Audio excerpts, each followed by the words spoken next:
Welcome to SpyCast, the official podcast of the International Spy Museum. I'm your host, Dr. Andrew Hammond, the museum's historian and curator. Every week, we explore some aspect of the past, present, or future of intelligence and espionage. Please consider leaving us a 5-star review so other listeners can find us. Coming up next on SpyCast. The fact is that in many ways, the Second World War and the cooperation, the engagement at the different levels with the British establishment, military establishment, and intelligence establishment, as you said, gave us our chops, gave hands-on experience, very, very important experience with British resources.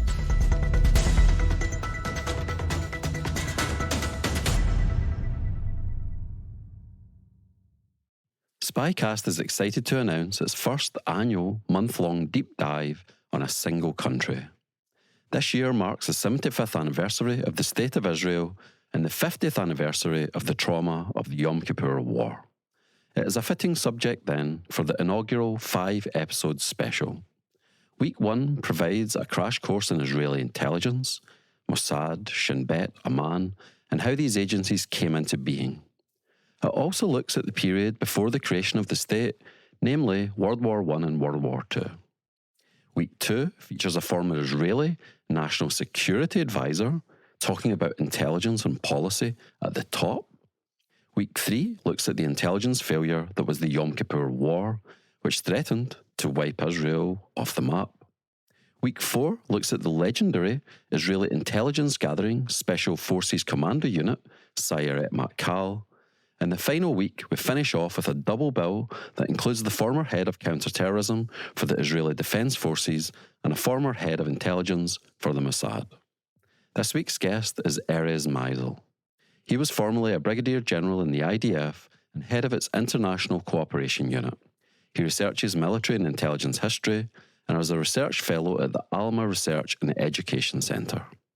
In this episode, Erez and I discuss the narrative arc of Israeli intelligence, the structure of Israeli intelligence, peace and war in the region, and intelligence among the Yishuv, that is, the Jewish communities who lived in Palestine before the establishment of the state in 1948. The original podcast on intelligence since 2006. We are SpyCast. Now sit back, relax, and enjoy the show. Okay, well, thanks ever so much for joining me, and I'm really excited because this is the first in a 5-week special where we do a deep dive into Israeli intelligence, but because we're doing a deep dive, I feel like we also need breadth, so I'm hoping that you can help our listeners understand the narrative arc of Israeli intelligence, the roots of it, how it came into being, the evolution of it, and where we are now. So thanks ever so much for helping me out with this, rather challenging task. It's my pleasure, and thanks for the invitation. I'm really glad to be here today, so thank you very much. Thank you. So I was just wondering, could you just start off by telling our listeners a little bit more about the foundations of Israeli intelligence? So we can go back way back, but I'm thinking in the period, the early part of the 20th century, leading up to the Declaration of Independence in 1948. So what are some of the things that are going on pre-World War II that would feed into Israeli intelligence? Okay, I'm going to go a little bit further back. Pre-World War II I'll pick a year, 1909. In the intelligence world, 1909, whenever you check up on intelligence history, you'll see that's the date that the Secret Intelligence Service picked for their foundation, I think. It's even on their website. But when you look at what's happening in that's pre-mandatory Palestine, we're talking about Palestine under the Ottoman Empire control up until 1917, so it's 1909. And Jewish immigration, the Zionist movement is now just over about 30 years. And there are settlements all over Palestine, not very many, but there are quite a few settlements, mainly in the north, in the south, up until around about where Tel Aviv is today, a little bit further south. And they are in need of protection against criminal activity, mainly criminal brigandage and Bedouin raids and things like that. And they up until then they basically paid protection to people to protect them from local tribes, mainly Bedouin tribes that have for years controlled the access. And in 1909, without getting into the Jewish history of immigration and where they're coming from, there are younger men, younger women, many of them coming from Imperial Russia, and they've suffered persecution, and they've come now to be, they're basically pioneers. And one of their main tenets is Jewish work, Jewish independence. The ability to protect yourself is one of those things. And one of the first organizations, not an economic one, not a capitalistic one, more like semi-revolutionary, but definitely underground, but it becomes very quickly an economic venture, is a group of men and one or two women that start, I would call it like a guard company. They call it Hashomer, which is the watchman. And they get contracts to protect the Jewish settlements. And they dress up as Arab Bedouin because they want to merge. They learn to speak Arabic. And they basically protect these settlements through good neighborness. They make contact with the people around them and they understand their issues. They assist. The most important thing for them is not to create any harm, is not to hurt people, not to wound people, no violence actually. And the biggest thing out there is about deterrence and being present. When you spoke about the Ark, it's the first time I'm going to mention an acronym, which they didn't use this acronym, but we look at it today. They were very effective for three reasons. First, they had very good access. They were always outside on the ground. They used to report to each other. And they were very credible. They were very good at their jobs. And this is the very first time that we see a very early version of Jewish, I would call it human terrain intelligence, all over Palestine, mainly from the south to the north. And it's basically leveraging good knowledge and presence to create security for the Jewish settlers. This is the first time in 1909. The next important date is, of course, the First World War.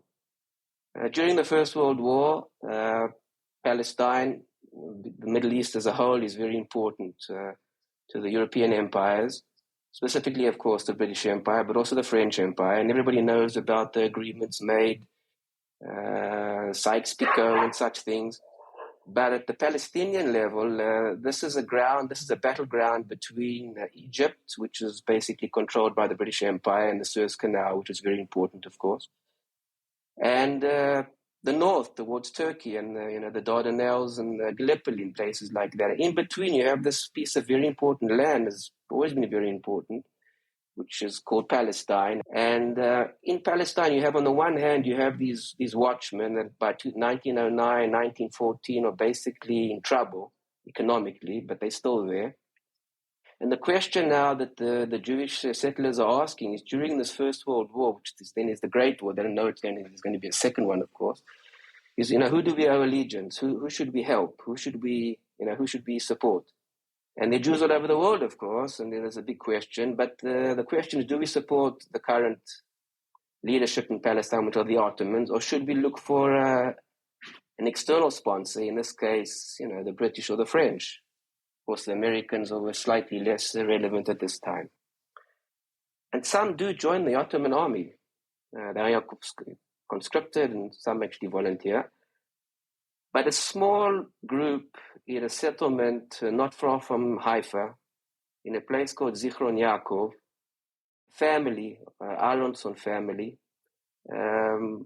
quite well off, we could call them landowners, agricultural people. They have quite a lot of property in that area. And the eldest son, Aaron, he's an agronomist. He's a worldwide leader in research into agriculture. He finds very important finds. And the Ottomans also know that they basically need him because there's a terrible locust plague during this time. So he can travel freely around the area. And he decides, he thinks that he makes a decision, and he convinces his brothers and his sister, a woman. He has two sisters, Sarah and Rivka. The older one is Sarah, and he convinces them that they need to make contact with the British in Egypt and supply them with information, because they think that this is the best way to help the British basically capture, if you want, free Palestine from Ottoman rule. And politically, diplomatically, he sees that if he can help them, they will be able to maybe gain something from that in the future. And he creates a secret organization, the first organized intelligence organization that we know of in modern day, in our era. It's called Nili. In Hebrew, it's Netzach Yisrael Lo Yashaker, which is basically about persistence and the fact that Israel will survive and Israel will succeed. And he makes contact with the British in Cairo. It takes some time. It's a very interesting story we don't have time to talk about. There are many times they cross the Sinai Desert and unsuccessfully, successfully, but eventually they're able to create a link, a maritime link, with a boat leaving from Alexandria, the harbor in Egypt, all the way to a harbor athlete. It's not really a harbor, it's more like a place where a ship can wait. And a man named Nishansky swims out to them with the information, and he comes back with money and sort of things like that.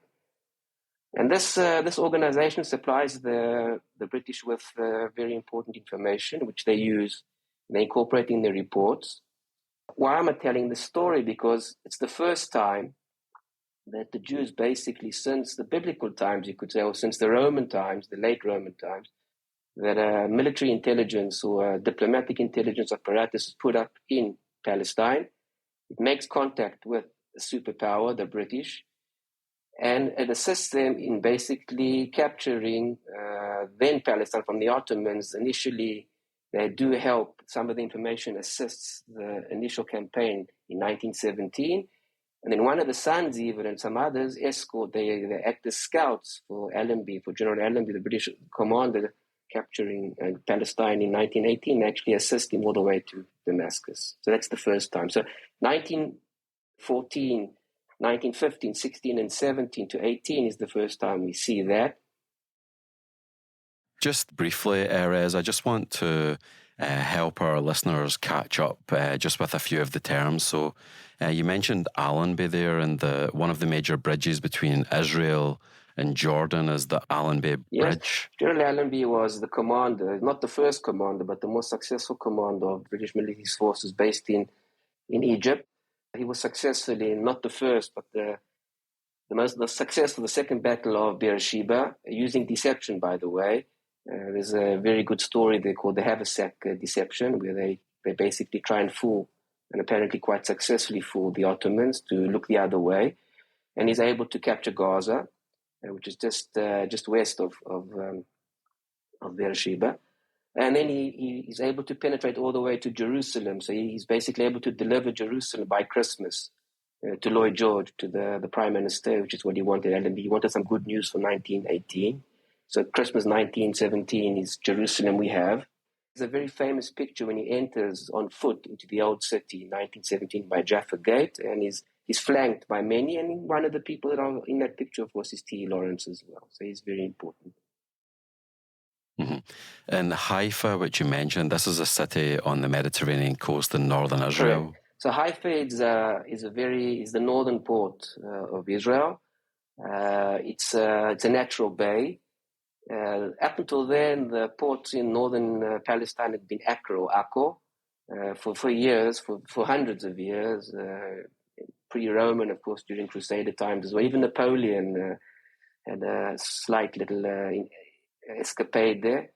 But Haifa had been developed, had started, at this time, Haifa was still quite a small port. It wasn't a very big port. But subsequent to the British mandate from the late 20s, it's been highly developed. And from the late 30s, that was the central port for Palestine. And around it, both during the 30s and 40s, during the Second World War as well, but even before that, the British invested highly in different infrastructure there. A lot of it, by the way, to deal with oil and gas, because that was basically the outlet from the Persian Gulf, which is in the east, and the western outlet in the Mediterranean would have been Haifa. So Haifa was very important and also played a very big part during the Second World War. And the Sykes-Picot, which you refer to, this is a British and a French diplomat who give their names to a treaty that basically divides what is now Iraq, Syria, and this region here. And in the not too distant past, ISIS made a big deal of saying that they had symbolically taken away the Sykes-Picot line. But that's what Sykes-Picot is. Is that a correct way to frame it? Correct. The idea was basically, how would they divide up the Middle East, make sure that each empire would get their interests? And a line was drawn. A line was drawn basically north of Palestine all the way towards Kirkuk in Iraq.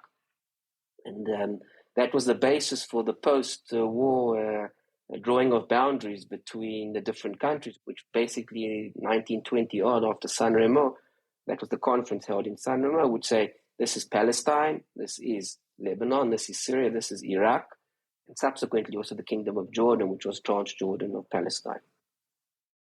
Mm.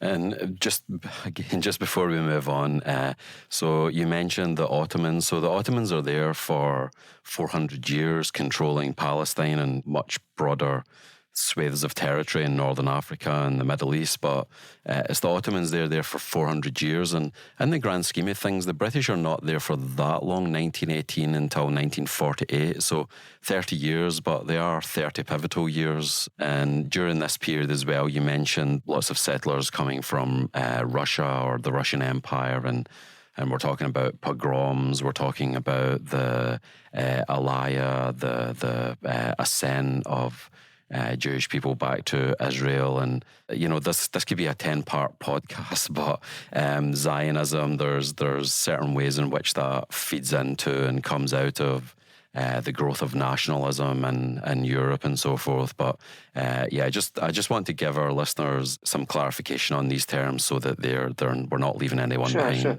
Look, I think that when you look at the grand scheme of things, from approximately, let's say, from 1918 to 1948, that's 30 years of British rule in Palestine, of which less than that was basically the mandate, because the mandate comes much later. It comes a few years later. But those 30 years are extremely important years for the Israeli intelligence community for many reasons, which if you want, I'll get onto that. But the big thing is that coming out of the First World War, there are people in Palestine, Jewish people, that have already found themselves doing intelligence things. These people have been involved, have experience in clandestine work. They have communications using ships, using pigeons. That was the way the Neely network was basically found out. Pigeon picked the wrong place to land. And they also know about reports and know about operational intelligence and scouting. So come 1918, when the British arrived, they also have very good contacts on the British side with General Allenby and others. And they feel that they are ready to, I would say not negotiate, but definitely engage about, moving ahead on creating some sort of Jewish state in Palestine. So that's the important thing about the First World War and that intelligence experience. We'll move on straight after this, but in the First World War, there's no state of Israel yet, but it's not quite as simple as all Jewish people choose one side, that, the Central Powers or the Allies. There's Jews that fight for Germany, there's Jews that fight for Britain, and there's Jews that fight for the Ottoman Empire, there's Jews that are affiliated with the British, like the Aaronsons and Neely. It's a complicated picture. No, you're very right there, but the most important thing about the First World War experience is that there suddenly is intelligence capability, although it's nascent, it's very new, it's very small, it's very secret, but it has some success. And there's definitely a very good example of it can be done. And that's inspiration and that's capability. And that brings us on to, the 30s. Mm-hmm. Let's go on to the 30s then. Let's discuss the 30s and the lead up to the Second World War and the early period of the Second World War. So help our listeners understand that in terms of the development and evolution of Israeli intelligence as we know it today. So I would say that from 1909 till probably the early 80s of the 20th century, the biggest threat is survival. This fear that some Arab country or Arab formation would come and do something, and we have to protect ourselves from that. This changes in the 80s because of the peace agreements with Egypt and then with Jordan. So we'll get to that in a second. But when we talk about the 30s and the Second World War, this question of survival, of national survival, of personal survival is very, very important. I would say, the Yom Kippur makes that a trauma, even of this question of national survival, which we'll probably get to at the end of this. So in the 30s, the world is changing. Some would say it's like today. We have these massive political, popular changes all over the place, and one of the biggest changes, of course, is in Europe. With fascism. So you have it in Italy, you have it in Germany, you have it in other places as well. But these are the very important places for Jews because they were living there. As you mentioned, during the First World War, Jews fought on both sides, and they fought for Germany as well. With the rise of Hitler in the 30s, this changes dramatically. So not only does it create movement of Jews to different places, many coming to Palestine, many German Jews coming to Palestine, which they bring not only themselves, but what they have, which is knowledge and capability, and of course resources, which is very, very important for the Second World War, and also for the War of Independence in 1948-49, and later into Israel, because they bring all this immense knowledge and ability. But they bring something else as well, which is, is Europe in many ways, because up until now, a lot of the Palestinian I would say nomenclature are more Eastern Jews from Russia and Poland and such like. And the 30s sees also a massive change in the Middle East because of the rise of nationalism, not only in Europe, but also, of course, it emerges all over. So you have places like in Iraq, and you have like in Syria, and Lebanon as well. And also you have nationalism, of course, in Egypt. And everybody's dealing with this issue. And, the Jews in Palestine, it's then called the Yeshuv, the settlement. And they are now dealing with this issue of, on the one hand, how do we make sure the Jews are protected in Palestine, in the mandatory Palestine, because the British are now in control. But on the other hand, how do we accept the immigrants, make sure they come and are protected and can look after themselves? And of course, in this time, the Arabs are not interested in allowing Jewish immigration to Palestine.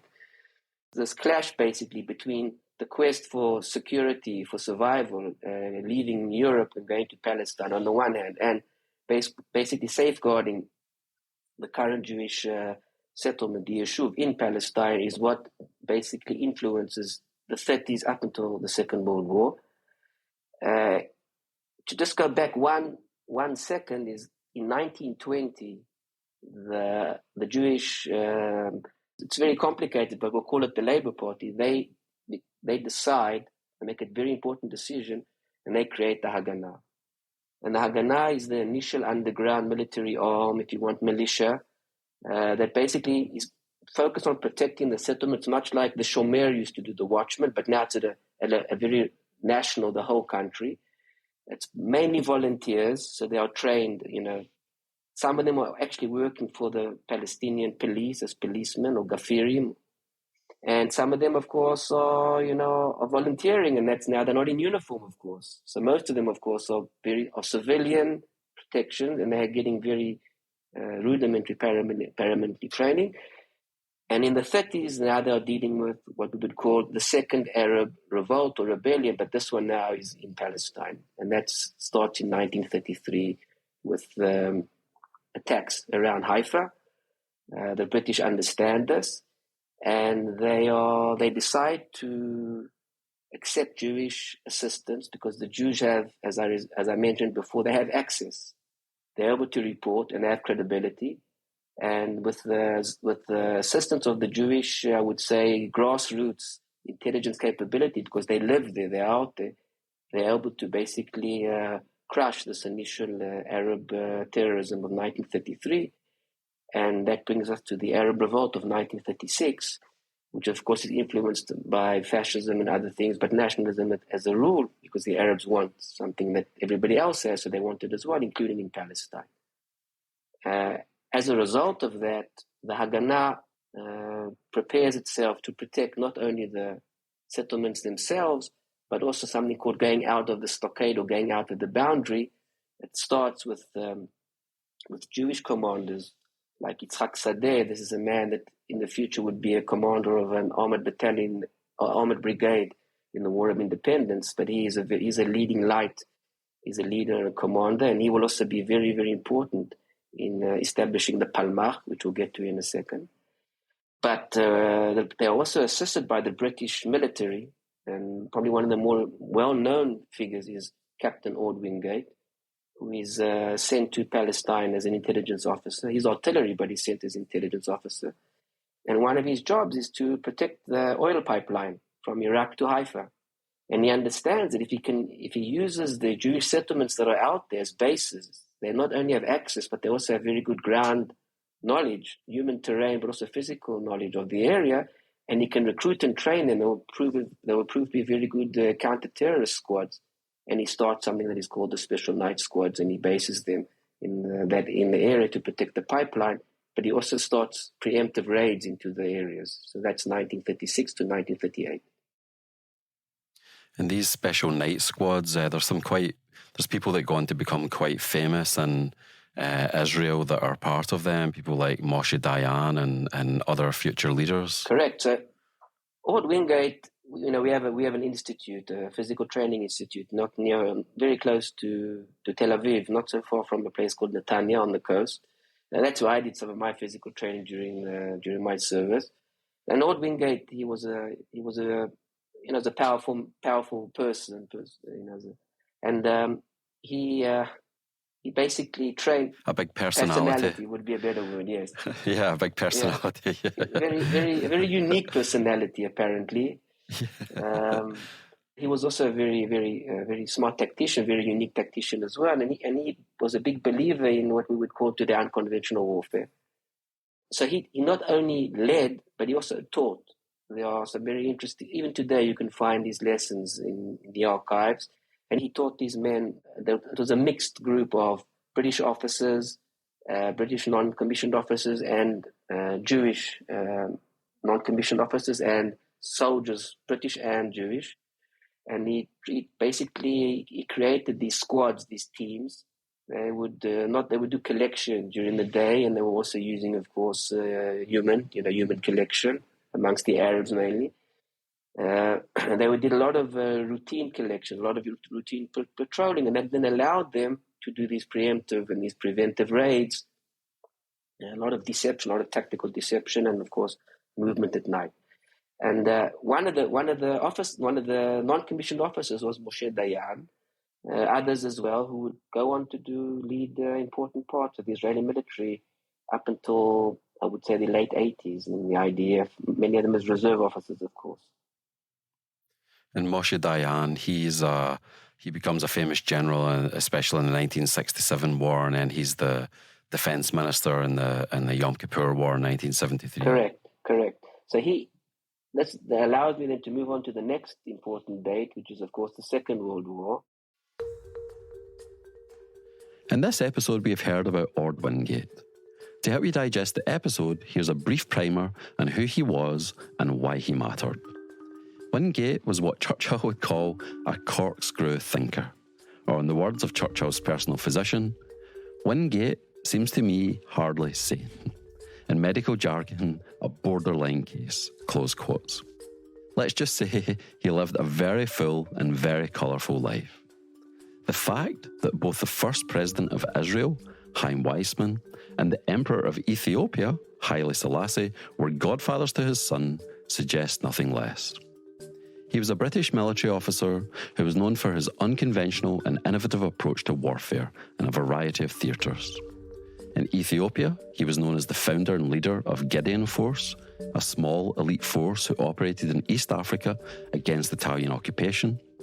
In Burma, he was known as the leader of the Chindits, a special operations group that would conduct long-range penetrations behind Japanese lines cut off from regular lines of supply and communication. In Israel, meanwhile, he was known for training Jewish self-defense forces and for being a staunch advocate of the Zionist cause. He is seen by many as the father of the IDF, a legacy that lasts to this day. He drilled into his men attack over defense. The concept was new to us, wrote Moshe Dayan, who would go on to be a key figure in the Israeli Defense Forces before becoming Minister of Defense. In Israel, many streets, squares and public buildings are named after Wingate, who died in a plane crash in Burma during the latter stages of the Second World War.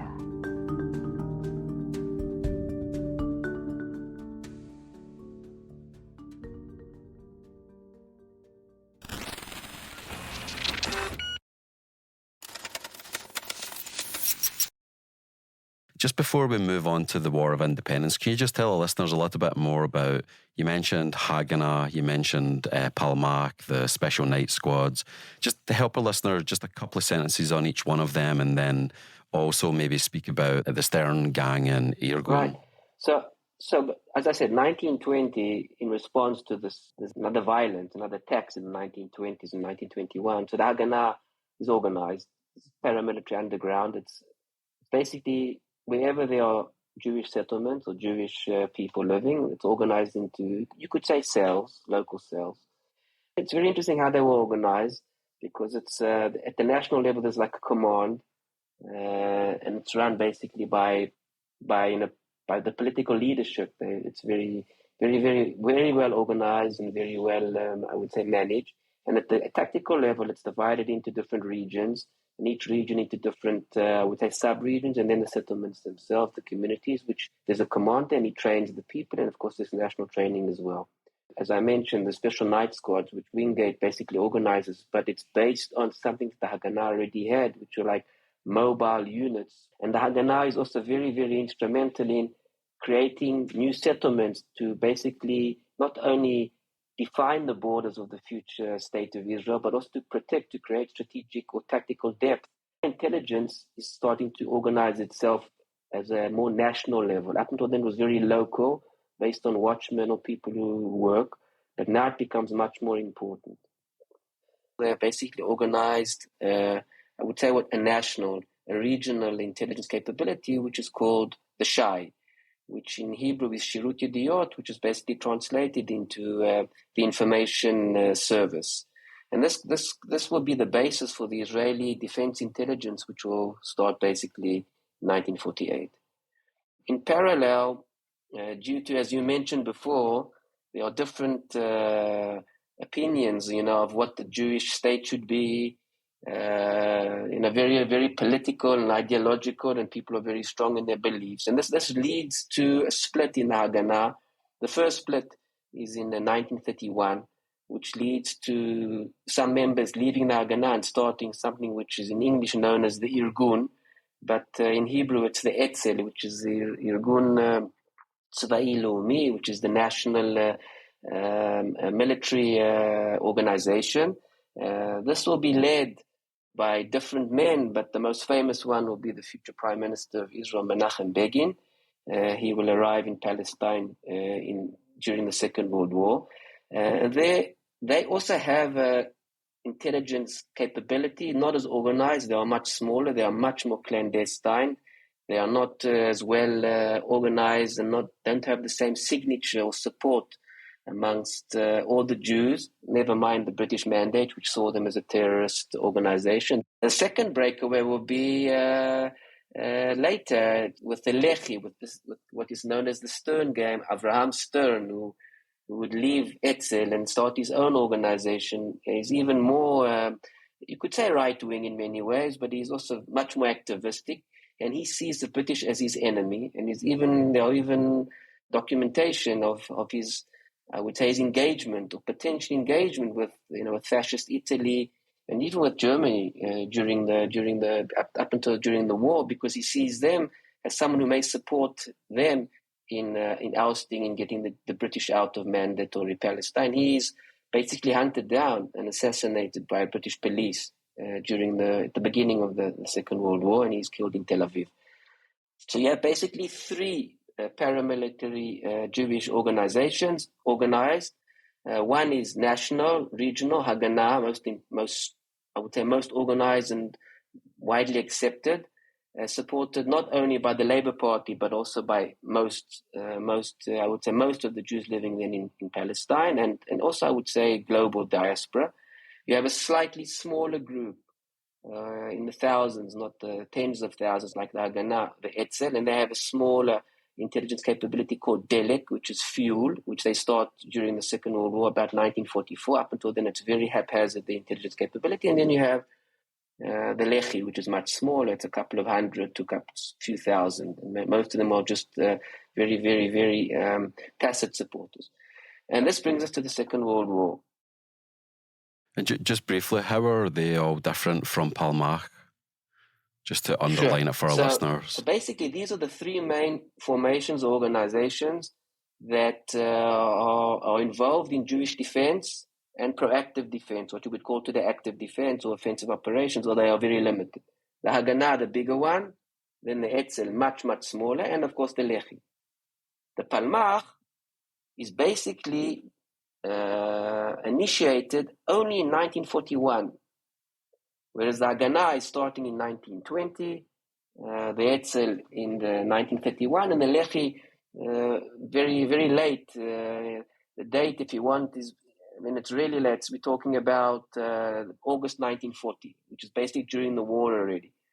And so they are breakaway. They are the final breakaway. The Palmach only starts in 1941, and in many ways the Palmach is established because of British support. So the Second World War, of course, breaks out September. Very soon the Middle East is involved. You have the Italian threat in North Africa. You have, after France falls, you have the Vichy French threat in Lebanon and in Syria. And Palestine is very important because, again, you have Haifa, the port of Haifa, important to the British. You have, of course, that very, very important petroleum line, which is in Haifa on the one hand, and in the Gulf on the other hand, on the other side in the east, in Iraq. And so Palestine is important. And from 1940 all the way to 1943, I would say, these are the years that the focus, the threat, the Axis threat is very, very, very, very major in North Africa and in Palestine. And from 1940, we see Chaim Weizmann, who is basically the leader. Ben-Gurion is the managing director, if you want, or the leader of the Sochnut, but the actual leader, the world leader of the Zionist organization is Chaim Weizmann. And he proposes to the British very early on. He speaks to the head of SISC, not directly, indirectly, but he's very well known because he's part of the British establishment in many ways. He has very good connections. As we said, access is important to be effective. And he proposes cooperation, much like they had done before in the First World War, but also during the Arab Revolt. And one of the very important, on the intelligence side that he brings up, is that he suggests basically leveraging Jewish access in the areas that have yet been captured or conquered by the Germans or the Italians, and preparing for of operations if that area should be captured by them. Meanwhile, SOE they start to work in July 1940 based on a directive by Churchill, and they establish an operation in Cairo headquarters, and they understand, because they have past connections during the 30s, they speak to the Haganah. They speak basically to David Cohen, and they speak to a very important man as well, who will be very important with the establishment of the Mossad in the future, the Israeli Secret Intelligence Service, Reuven Shiloach. And they suggest to him that they have men that have been trained. They can use them for sabotage operations in the area in Greece, which is very, very important. And they train them there in special operations, specifically in maritime insertions and demolitions. So from 1940, we have this cooperation between the Haganah, the Special Operations Executive, and the activity. And they have already an initial base in Tel Aviv, and they are training them there. With the advent of a potential Vichy French attack supported by the Germans from Lebanon, a decision is taken, driven by Churchill, that British forces are required to capture Lebanon. And the main attack force is Australian, actually. They prepare themselves in Palestine, and one of the very important things is reconnaissance, is scouting, because the Australians don't know the land. Of course, there are maps. So one of the very important things is how do we reconnoiter the land, and how do we make sure the Australians get to the correct attack points? Teams go out with the Australian troops to basically lead the way for the main force, which would come during the following day. They leave at night. One of the scouts is Moshe Dayan. he leaves Khanita with his team, and they move to an area just north of the border, a couple of kilometers, and they advance, and they see the bridge they need to protect and all that, the area, and a firefight breaks out, and that's where he loses his eye, and he's, of course, very famous because he has that eye patch. He loses his eye in that operation, and he's actually recognized as a British casualty. And this is considered the second operation of the Palmach. And now I will explain why.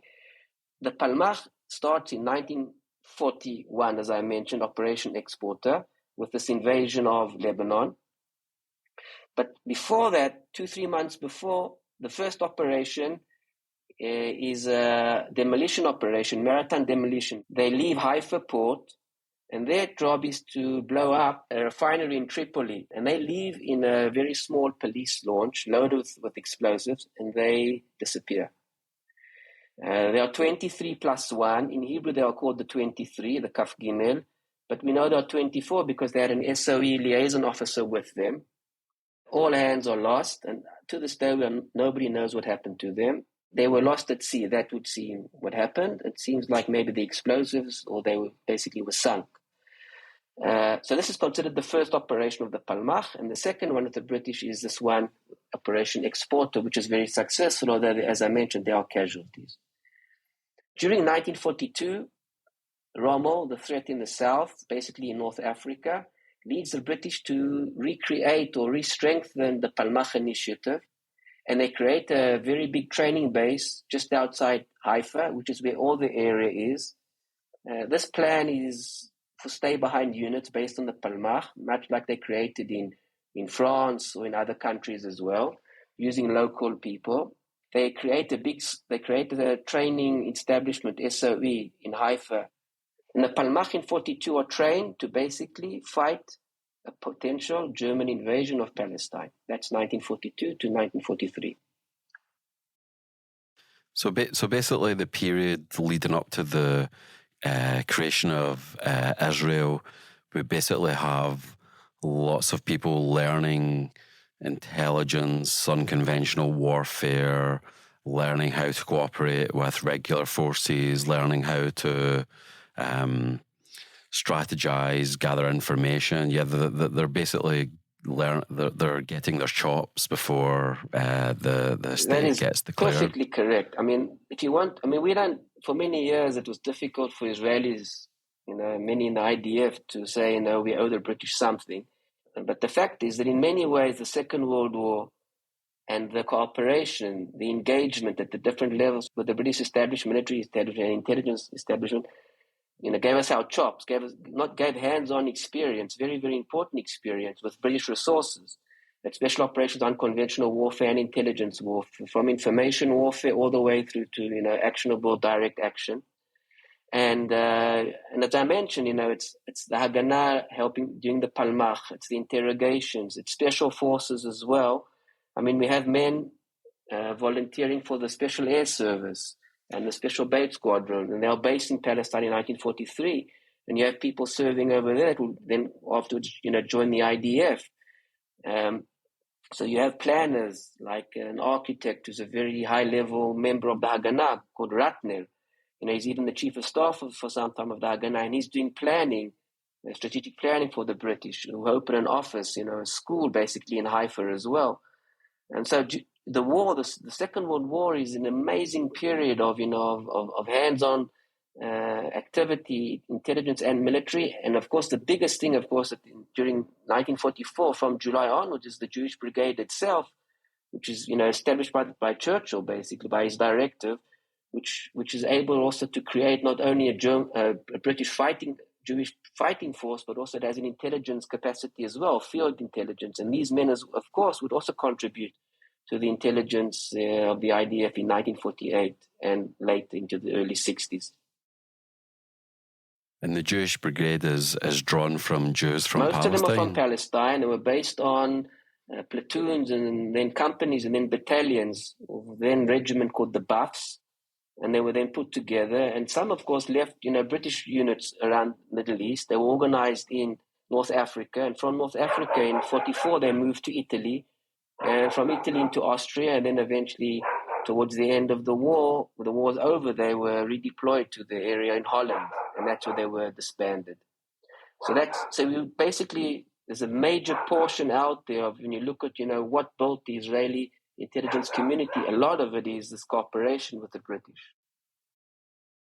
So that's quite interesting. So there's intelligence skills, there's unconventional warfare skills, and then there's also the Jewish Brigade, which are part of the regular army. So the whole spectrum that you would need to fight a war of independence, some of that skill set is already there. It's difficult to imagine Israel winning in 1948 if those experiences weren't already there. Would you agree? Many Israelis fighting in 48, especially like the Palmach, most of them did not join the British formation. They stayed in Palestine in this time. They did not go overseas to fight, although some left the Palmach and joined British formations. But they would probably say that they were very important than the British experience. I would say it was a mix of what the British experience, professionalism of big armies, big formations, of industrial warfare brought, with the Palmach esprit de guerre, as you want to say. There's this culture of partisan, of unconventional, of being maverick a bit. That's the Palmach mixture. And the mixture of on the one hand, the conventional, the unconventional, was what gave us the military edge. I would say the two other issues also assisted us in 48. One was industrial base, which was built up during the Second World War, because Palestine was the industrial base for the British effort in the Middle East. And also the organization that the Haganah brought, which was very, very important. They basically fielded all these units in 1948 until the IDF was stood up in June 48. In this interlude, we will discuss how the Second World War and its aftermath reshaped the international system in the modern Middle East. To start with, the United Nations was formed in 1945 to try to prevent World War III. Secondly, the war meant that probably the most powerful country in Europe up to that point, Germany, was divided into zones of occupation by the British, Americans, French and Soviets. Europe as a whole, meanwhile, was divided into East and West by the Iron Curtain. We also see the sometimes immediate and sometimes slow-burning end of the European empires around the world, especially in Asia and Africa. This is evidenced by the growth in the number of states in the UN, from 51 founding members to around 193 members today. In the Middle East, the British, French and Italian empires were broken by the war, which would lead to independence, eventually at least, for Morocco, Algeria, Tunisia, Libya, Egypt, Jordan, Lebanon, Syria and Iraq. In 1948, just as the Cold War was beginning, Israel declared its independence, which led to its newly independent Arab neighbours mobilising against it. A turn of events that has still not been fully resolved to this day. With structural changes in the global economy, the rise of the automobile, the importance of mechanised warfare, air travel, for example, the importance of oil to the global system meant that the Middle East was much more important now strategically than it had ever been before. This was especially true for the two superpowers that arose from the ashes of the war, the US and the USSR. Tanks, planes, submarines and aircraft carriers all need this precious commodity, which meant the region became a battleground for influence, with the Arab-Israeli conflict embedded within this struggle. The Cold War would, to some extent, put a straitjacket on major structural geopolitical shifts. The risk of World War III and mutually assured destruction was just too great. When you look at it like this, it almost seems, how could it have been otherwise? But as we all know, it really, really could.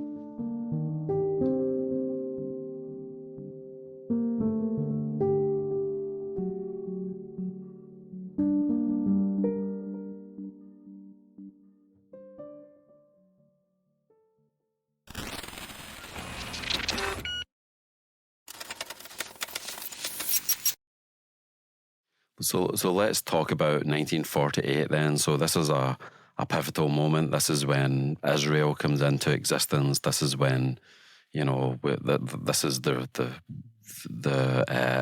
creation of everything that follows afterwards. So tell us a little bit about that through the lens of intelligence and these structures and skill sets that are already in place. So following the decision, the United Nations decision in November, basically civil war breaks out in Palestine. The British are still here.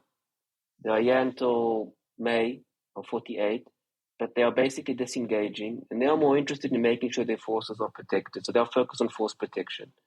And so they're pulling back all the time, basically towards the Haifa, which is their basic, that is their way out, the extraction point. That's the harbor. And at the same time, you have the Jewish communities, the ones on the borderlines. They're basically under threat from the Arabs, which they refuse to accept the partition plan. And very soon, in the beginning of 48, there's an influx also of something of Arab volunteers, which is called the Arab Liberation Force, led by many Arabs, but one of the more famous ones is a man called Qaugji in the north, and around Jerusalem, a man called Abdelkader Husseini. And this is the time of community warfare. The Haganah are spread very, very thin. The biggest issue now is, of convoy protection, and there's just not enough troops for that. Also, people are working. There isn't a state. The British are still here. You can't really go out with weapons and organize attacks because the British won't allow it. And the biggest intelligence threat now is this question of terrorist attacks, protection of convoys, trying to see who is in a village is going to attack you, which village is basically not interested in attacking you. And so it becomes this question of neighborhood intelligence, which the Haganah are quite good at because they've been doing this for many, many years. But the problem with neighborhood intelligence or human terrain intelligence like that is that you actually have to do something about it. It's not enough to know what's going on. You have to actually do something. And the question, you could say there's this tension between we can talk to our neighbors, our Arab neighbors, and keep it quiet, to the younger men, the Palmach people, you could say, but not only, you say, no, I'm sorry, we can't rely on them. They're not going to, you can't talk them out of it. They're going to attack us because people are dying. I mean, the convoys are happening. And of course, with that, you have the influx of the volunteers from Lebanon, Syria, Iraq, and Jordan.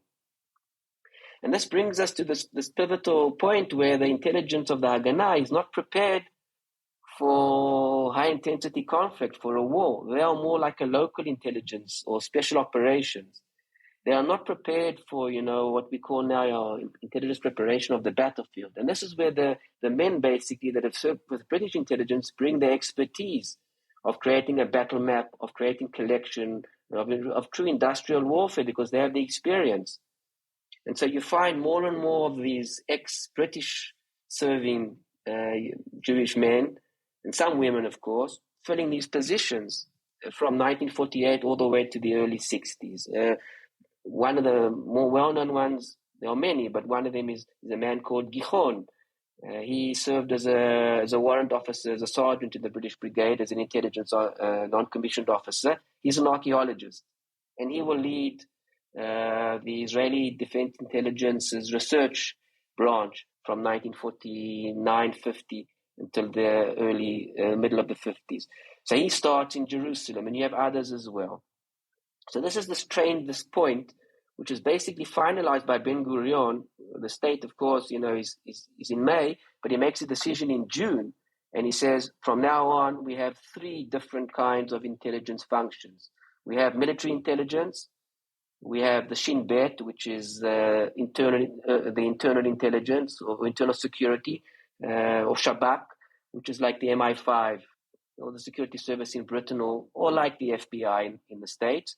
And you have the external intelligence, which is then coordinated or basically organized by the Foreign Office, much like the Secret Intelligence Service or the MI6 in Britain is. It's not like the CIA. And you have these 3 from June, basically are split up in June 1948. One is military intelligence or Israel Defense Intelligence, one is the Shin Bet, and one is external intelligence.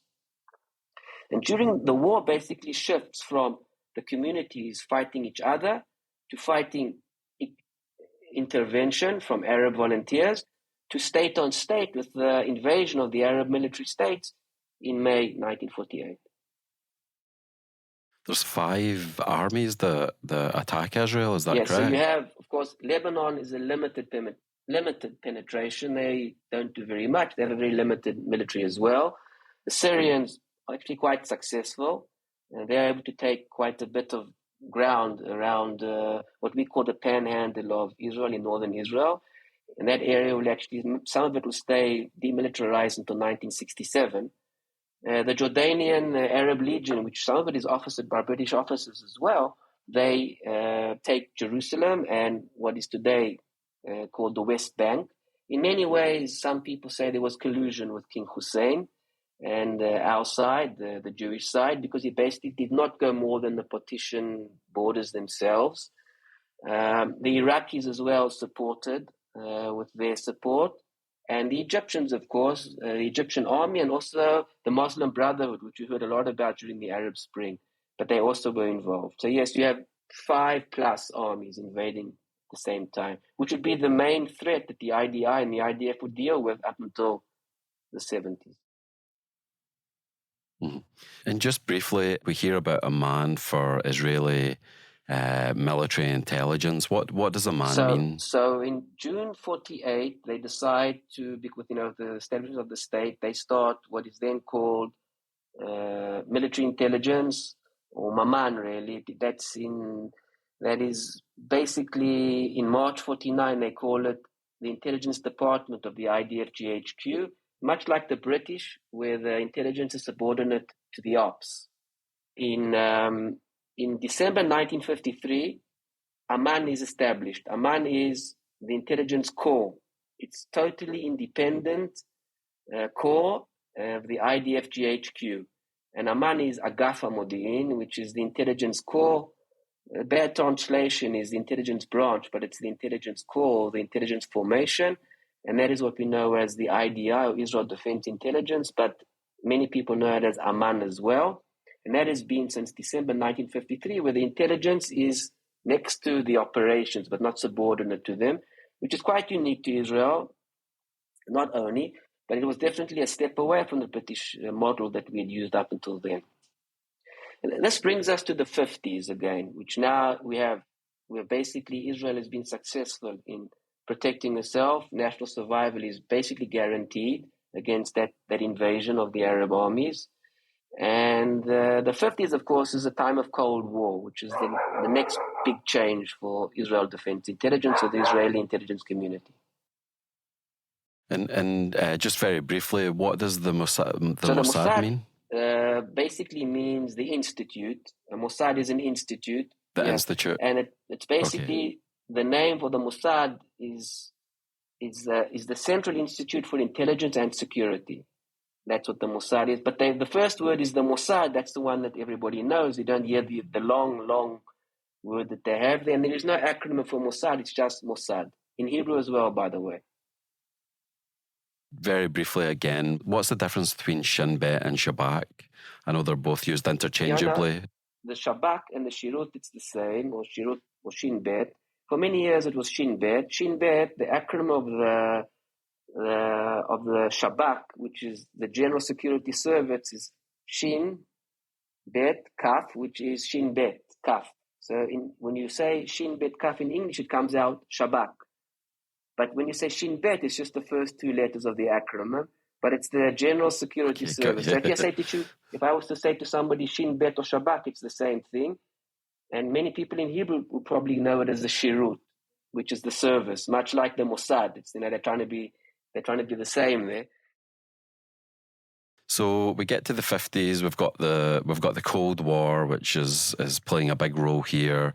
We've got 1956. I don't think we've got a lot of time to go into this, but 1956, just very briefly, we have the British and French and the Israelis basically react to the nationalization of the Suez Canal by Nasser. The Soviet Union and the Americans get involved. The Americans basically get the British to stand down. I think just briefly, if you could tell us, is this a formative experience for Israeli intelligence or not particularly? No, I think it was. I think it was important. It also says something about a sense of insecurity, that national survival piece I spoke about. Because Ben-Gurion did not want to go it alone against the Egyptians. It was just following a massive arms deal. The Soviet bloc had supplied Nasser with arms, And of course, the British and the French were not happy with Nasser at all, as you mentioned. Not only the Suez Canal, but North Africa as well, impinging on French interests. So there was collusion, as we say, and there was conspiracy. But at the professional side, there was intelligence cooperation between the three of them. And yes, it was, in many ways, it was not so much an intelligence achievement, but the one of cooperation was led by the intelligence community, specifically the Israeli Defense Intelligence. I'd like to just mention that before that, the operation is known as, as Musketeer, the one in Suez. But just before that, in February of 56, Israeli intelligence I think it's the first time they put on the map, as they say, because they were able to access Soviet Russia or the Soviet Union. The Khrushchev speech, where he basically denounces Stalin for his crimes at the 20th meeting of the Soviet Communist Party. And the Mossad, actually the Shabak in Warsaw, are able to get their hands on the speech, on the transcript. It was a secret speech, of course, and they're able to get their hands on it because a Jewish journalist in Moscow, a man named Viktor Graevsky, is able to get this copy using his charms and access, and they are able to copy it, get it to Tel Aviv, and give it to the CIA. And this is probably one of the first big coups of the Mossad / Shabak, which shows the CIA and the community itself that that the Mossad have access into behind the Iron Curtain there, and that of course leads to an elaborated cooperation between those two communities up until today. So that brings us to 56, of course, where the US basically lean on the French, the British, and the Israelis to pull back, and that ends basically badly military, but strategically it's considered quite successful for the Israeli community.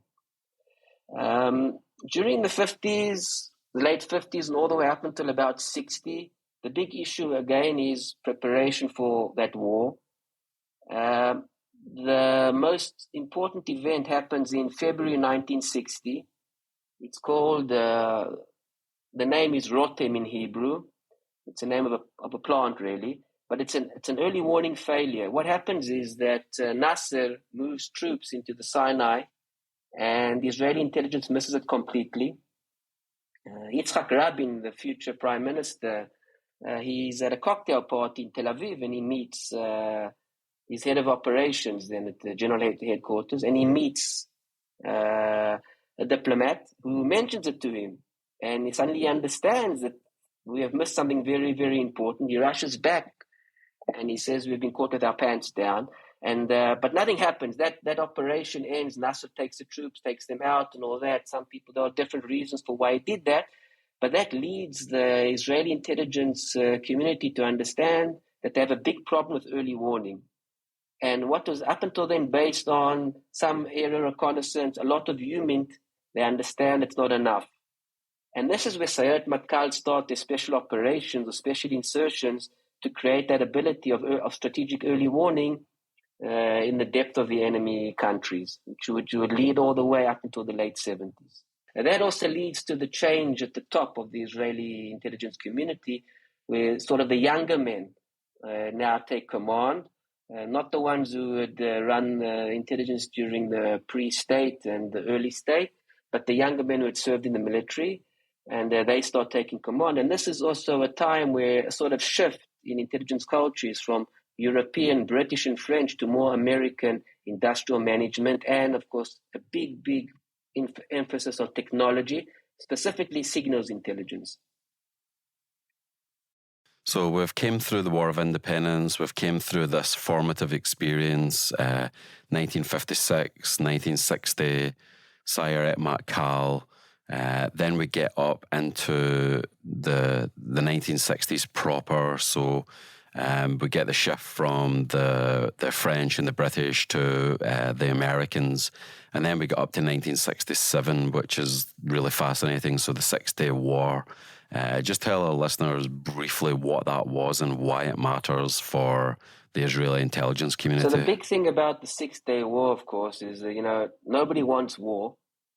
In fact, just prior to the war, the head of intelligence of Israel Defense Intelligence says there will not be war because Nasser is bogged down in the Yemen and other places, and he's not going to go to war. But he moves his troops into Sinai, and he shuts down the Straits of Tiran, which is Israel's way out from Eilat, that port in the south to the east. And basically there is coordination, there is dialogue with the Americans, and it's understood that Israel has a green light to preempt. And the preemption starts with a very, very precision strike called Moked, which means focus. It's an aircraft, air armada strike on the Egyptian Air Force, which basically takes them out in a matter of hours, and the Syrians, and then the Jordanians, and then the Iraqis. The Lebanese Air Force is not that important. They also struck a bit, but they're not the issue. But this is a result of two things that happened in the 60s. First, the very big investment in SIGINT, in signals intelligence, which allows the Israeli Air Force and Israeli Defense Intelligence to understand the routine of air operations in the countries and understand when their aircraft will be on the ground, so they can be struck. That's early morning. So that allows them to do that and to have a very good hands-on access to that. It also dovetails with the Sayeret Matkal operations that they have done to prepare the battlefield as well. And it also rests on very good high-access, long-term human insertions into these countries. So like the most famous one, and also tragic, is Eli Cohen, a long-term penetration agent into Syria, who is caught and hung by the Syrians. He starts his operations in 62, and he's caught in 65, in January 65. And in Egypt, a well-known one is also been spoken about a lot and published, is a man named Wolfgang Lotz, and his Hebrew name is Ze'ev Gur Aryeh, and he's a German Jew. Eli Cohen is an Egyptian Jew, but he's a German Jew, Wolfgang Lotz, and he's inserted from 60 till February 65 into the Cairo elite, and he's able to collect information over there. And he's caught as well. He's caught a month after Eli Cohen, apparently by the same radio direction finding machines that the Soviets, Russians had supplied the Syrians, they supplied to the Egyptians, and he's caught. But the mixture of technology and human access allows or enables the Israeli Air Force to strike precisely and surgically, take out the air force of those two countries, specifically Egypt.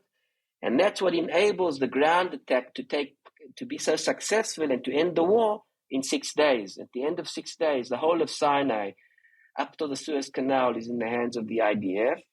The Golan Heights, the Syrian border, is in the hands of the IDF. And all what today we call the West Bank, Judea and Samaria, up until the Jordan River, the Jordanian, with the Kingdom of Jordan, is in the hands of the IDF. So Israel's like more than doubled her size in 6 days. Very successful. Of course, many people were killed. It was not casualty free, but the military success. And this is the height, you could say, of industrial intelligence as well. This mixture of technology, and human and SIGINT, of technology and of course human capability.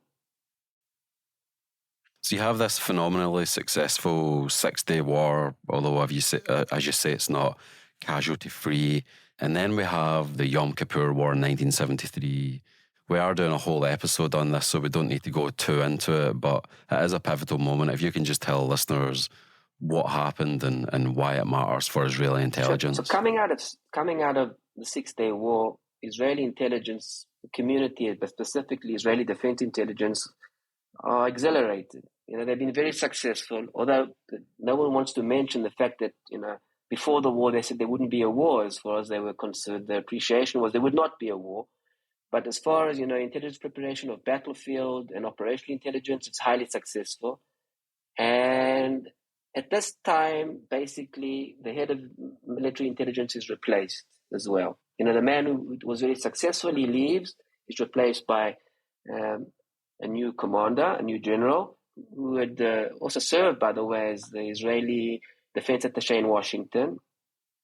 And he takes over. He had been previously a head of collection for the Israeli Defense Intelligence, and he'd also been the attaché. And this feeling of that we've been very, very successful and we are very, very good at our job more than likely impacts what happens in 73. This feeling of, we know what we're doing, we are confident, and you can't tell us anything kind of thing.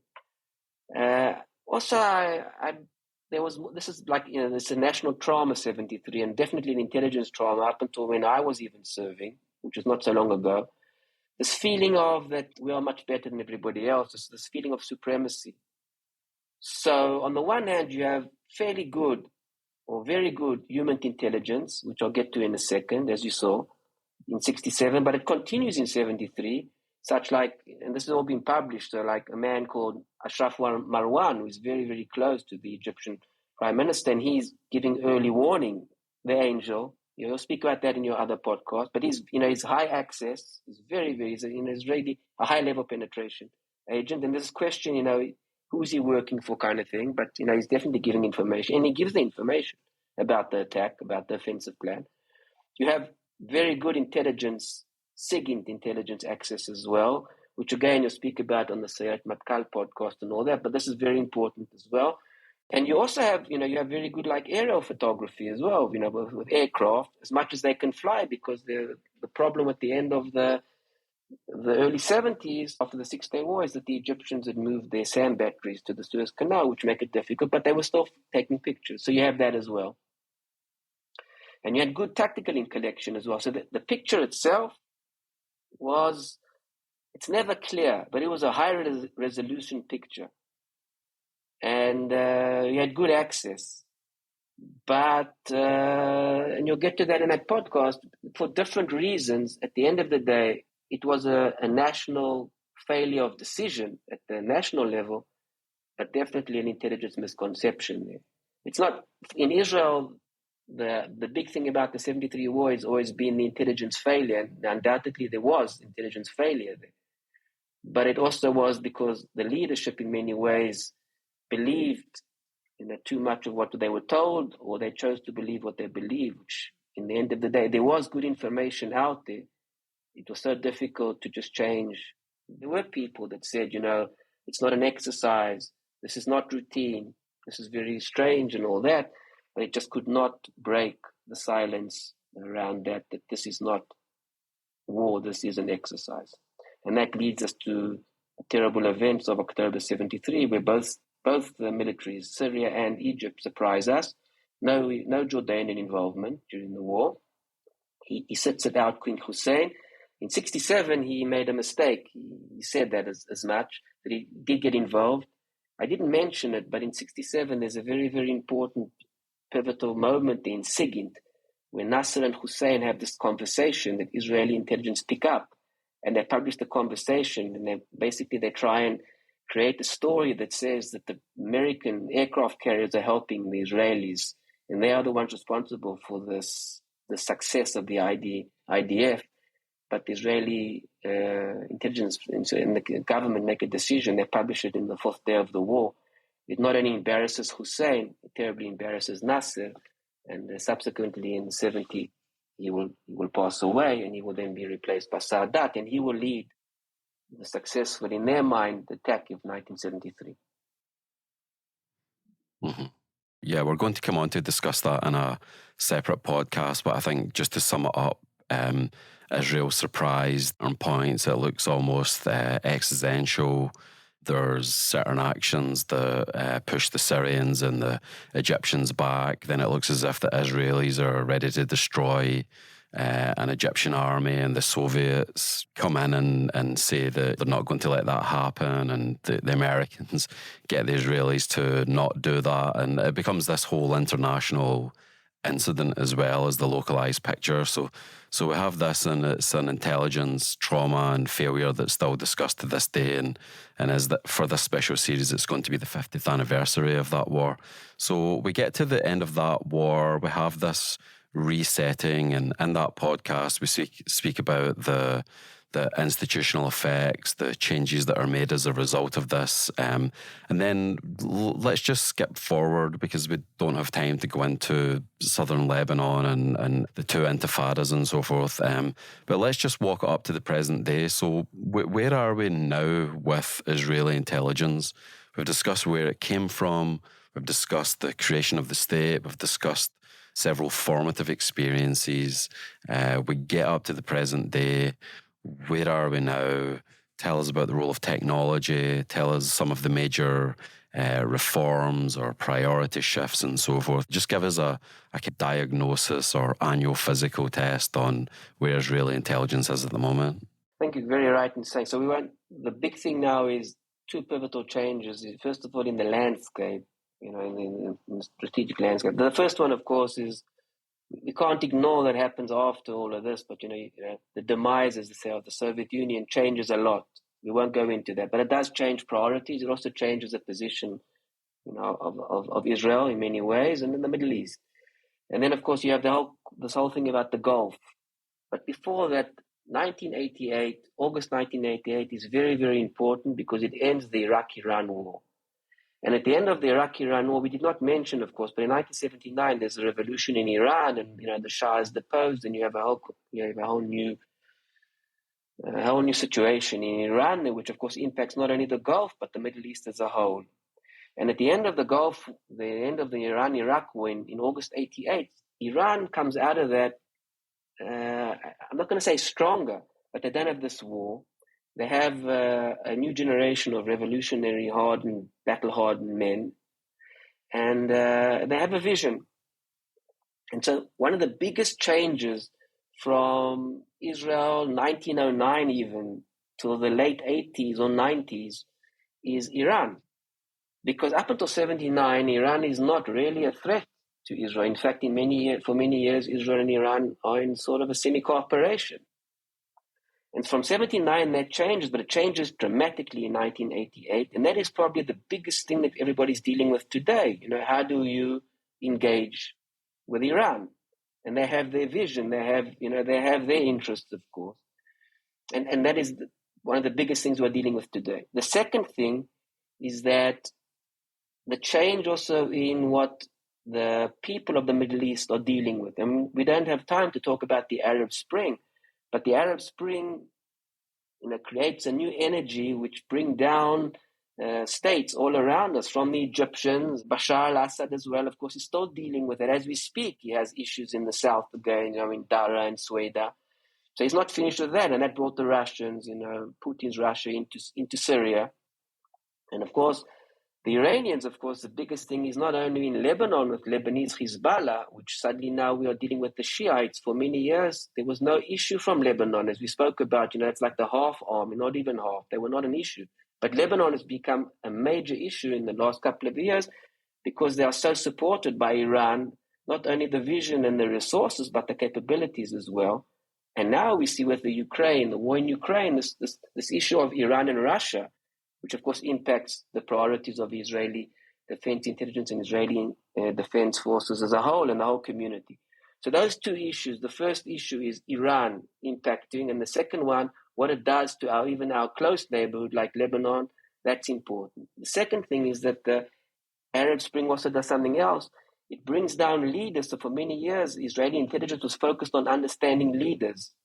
Dictatorship is it's professionally, it's an access problem, because once you know what the dictator is going to do, it makes intelligence equation easier to solve.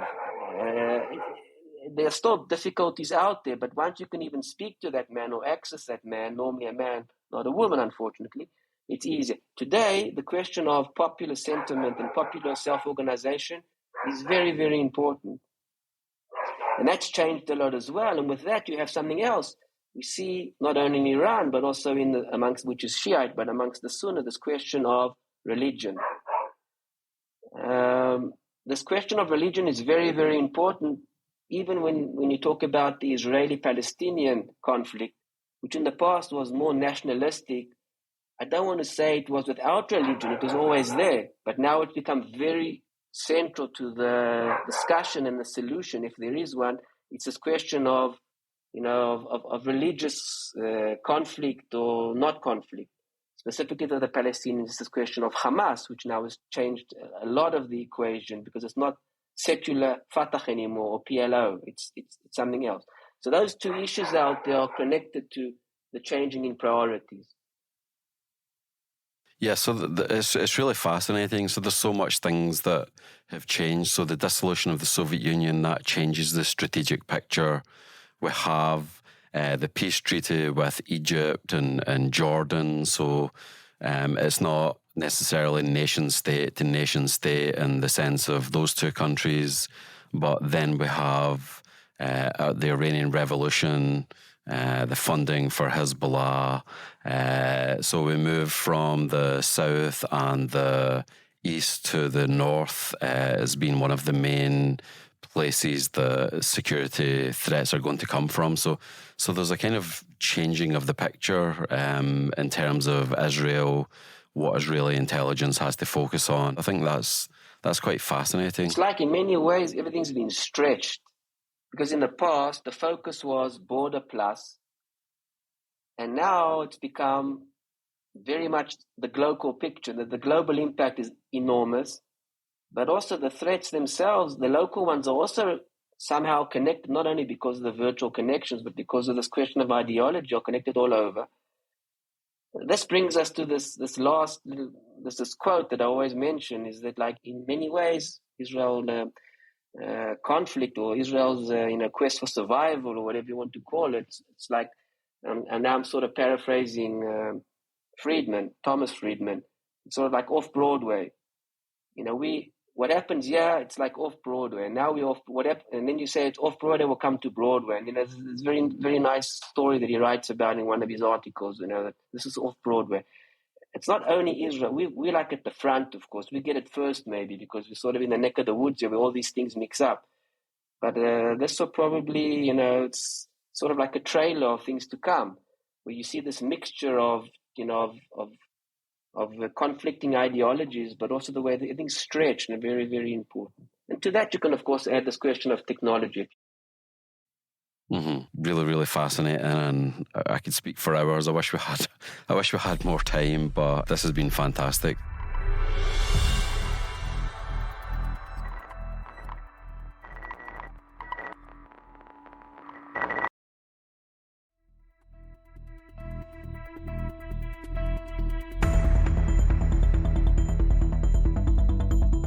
Thanks for listening to this episode of SpyCast. Please follow us on Apple, Spotify, or wherever you get your podcasts. Coming up on next week's show.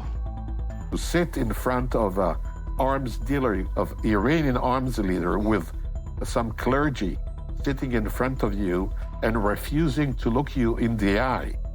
He simply lowered his eyes to show his disdain for me, while his military personnel at the side did the bargaining on specific weapon systems that they wanted. If you have feedback, you can reach us by email at spycast@spymuseum.org or on Twitter at INTL-SpyCast. If you go to our page at thecyberwire.com/podcast/SpyCast, you can find links to further resources, detailed show notes, and full transcripts. I'm your host, Andrew Hammond, and my podcast content partner is Erin Dietrich. The rest of the team involved in the show is Mike Mincy, Memphis Von III, Emily Coletta, Emily Renz, Afua Anokwa, Ariel Samuel, Elliot Peltzman, Trey Hester, and Jen Iben. This show is brought to you from the home of the world's preeminent collection of intelligence and espionage-related artifacts, the International Spy Museum.